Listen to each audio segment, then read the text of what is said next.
And that as well, man. And that as well. I love that. I love the sounds people make. It's so much fun. Yeah. We've just thrown language out of the window. I like that. I feel like we're devolving as human beings now. No, because that was the thing that separated us from the apes, wasn't it? The fact that we chose speech. Yeah. Monkeys used to run around and scream. Ah, ah, ah, ah. And we were like, no. English. But now we've started to go back to that, started to embrace our roots. People get excited. Are you happy? I'm real happy. How happy? Woo! Woo! Woo! Woo! Ow! That's one of my favorite sounds. It sounds like someone's having so much fun they hurt themselves. Like you didn't plan ahead of time. Ah! Ow! Too much fun. It's such a weird sound. I love it. And you know what's crazy is that we all know what that sound means. You know, we don't agree on anything in this world. Race, religion, politics.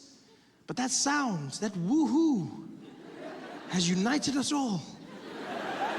You can make that sound anywhere, and people accept it. As long as there's alcohol present, you can make that sound. Woo-hoo! But there has to be alcohol. You can't make that sound anywhere else. You can't make that sound in the office. It's unacceptable. Your boss won't allow it. You can't be like, final email sent. Woo! Johnson! Sorry, sir, sorry.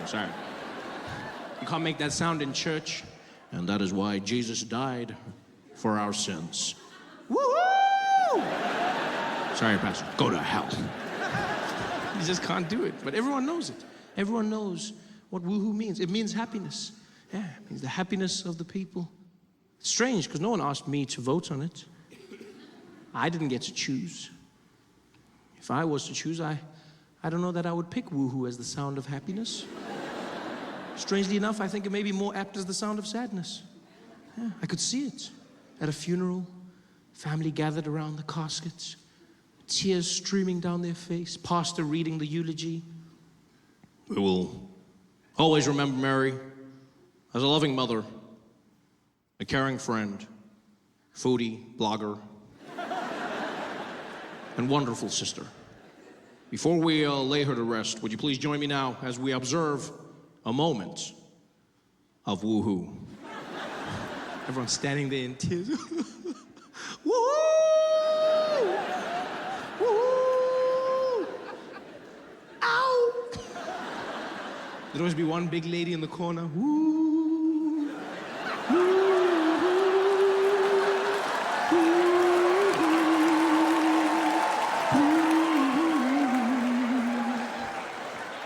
Thank you very much, sister. Such a fun sound. Sound of happiness. The sound of white happiness in particular. Yeah. I've tracked it. I've searched for the source of woohoo and I found it originated with white people. Yeah.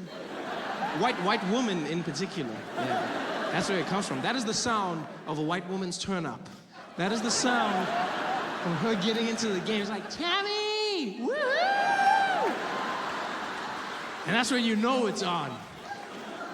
Yeah, because everyone else learned it from white women. That's where it came from. You know, it spread through society like a virus. It's not the natural sound anybody else makes. White women make that sound instinctively, but everyone else has learned it. Like, white men were the first ones to learn it because for them it's sort of like a mating call. They know what it means. They have to reciprocate, like, woo! Whoa! But everyone else had to learn it. It's a natural sound for them, but for nobody else. Like, black people woohoo, but it's not the natural sound black people make for fun. You know, black people can woohoo, black people often do woohoo, but it's not instinctively a black sound of happiness. And I think it's because black people are uncomfortable with the woohoo.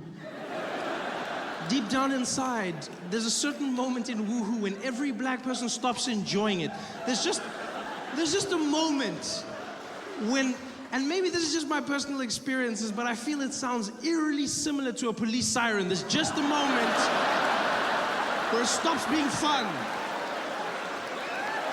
It's just that split second where it's like, woohoo, woo, woo, woo, woo, woo, woo, woo, woo. Like, put your hands in the air and keep them there. That's not the sound of happiness in my life. That's not. Although I guess that's why white people do it, because white people love calling the police. So they're probably like, woo-hoo! Oh my God, the cops are here. Party time. Come on in. I thought you'd never make it. Because white people do. White people have a very different relationship with the police. I was trying to explain this to my friend, Dave. You know, when we're hanging out, he's like, dude, what is it with black people and police? I'm like, it's not that black people don't like the police or hate the police. It's just that we have a tumultuous history with the police. One day we were driving. We're driving on the highway, and the police car pulled up behind us. And I got tense. I just got really tense. And he's like, dude, what's going on? I said, the police are behind us. And he was like, yeah, and? Did you do anything wrong? I said, that's not the point. Because it really isn't. For white people, that is the point. The police will send you to jail if you do something wrong. As a black person, you have a different relationship. The police may send you to jail just because. I know this because I was driving. I got pulled over by the police for the first time in my life in America. And already, I'm not very comfortable when driving in the United States, you know. Not because of the other side of the road, but because of the other side of the car. I'm not used to that. You know, I always get into the car on the wrong side. I'll be shopping, and I'll come back to my car confidently, and I'll jump inside and put the things down, and then I'm like, ah. And then instead of getting out, I sit there. I always just sit there. Because I always think somebody's watching me, so I just sit there. And I act like I planned it all. Like, where is my driver? Where is my driver? He should have been here by now. Where is my... Oh, well, I guess I'll drive myself. I don't know why I do that. I'm not comfortable. But you have to drive in Los Angeles. So I had a little rental car, and I'm driving on the freeway, and this police car pulls up behind me, and he drives behind me for a little bit, and then he flashes his lights. And I was like, oh, he probably wants to go past. And so I moved over to the middle lane, and then he came with me. And he flashed his lights again, and I was like, oh, come on, just go past me, man. Just go past me. And I went back to the fast lane. He came back with me, and he just flashed the light, and this time he's like, whoop, whoop, whoop, whoop, whoop. And I was like, yeah, go past. You keep doing with me, go past. Because I didn't think he was stopping me. I thought it was basically the vehicular equivalent of that moment on the sidewalk when you both don't know which way to go. I thought we were doing that with our cars, like, I thought that was happening. And clearly he thought that I was evading him in the most polite manner ever. Because he gets irritated and he's like, pull over the side of the road, pull over the side of the road. Now, I couldn't hear what the hell he was saying. I'm not gonna, which I think is part of the problem. I don't think it's fair that police have speakers on their cars and we don't. I think this is a recipe for disaster. That's the first step in mending relationships, is communication, people. I don't know what the hell that guy was saying, but I couldn't tell him. He was like, pull over the side of the road, come in front of the side of the road. If I had a speaker, I would have had the ability to be like, sir, I cannot hear what you're saying. Enunciate your words, please. Enunciate your words. Speak clearly. I said, pull over the side of the road, the side of the road. No, use your words, buddy. Use your words. Talk to me. Talk to me. What do you need? Pull over. Pull over. I'll be like, okay, I will be pulling over right now. Thank you very much. Like, it would be more effective. But I didn't know, so I'm there, and he's like, pull over. I'm like, I don't know what the hell you want to do. Pull over. I'm like, what are you talking about? He's like, pull over. And I panicked, and so I stopped. I pulled over right there where I was on the freeway, which apparently you're not supposed to do. I didn't know this, because I just know that police tell me to do something, I do it. So he said, pull over, and then I stopped. And then he was like, don't pull over there. Then I was like, well, you should have been more specific. You can't tell me to pull over, and then tell me to not pull over. You should have said pull over at a time that is more appropriate. You can't just tell. Now I'm panicking. He's like, get back into the road. I'm like, this guy does not know what he wants. I'm going back. Now I'm back in the road. And then he's like, take the next exit. And now we're driving. And now he's guiding me along. It's like I had a really angry GPS. It was the weirdest thing ever. And so like he's driving me like, make a right at the lights, make a right. It's like I chose angry cop on my ways. That's what it felt like. He's like, turn left, oh no. I said left, turn left, no. Recalculating. When it is safe, Mickey. And so finally we stop. We stop. I pull over on the side of the road. He pulls over behind me, and he gets out of the car, and I'm shitting myself. And as he gets out, he goes, keep your hands where I can see them. I was like, I don't know what you can see or not see. I don't know.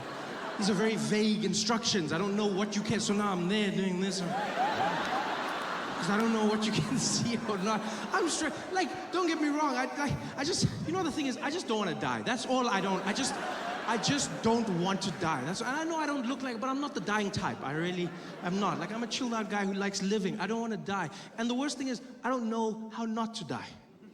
That's the thing. I don't know how not to die. Because every day I turn on the TV, it seems like another black person is being shot. So I just want to know how not to get shot. You know, I try and learn. I really do. I try and learn.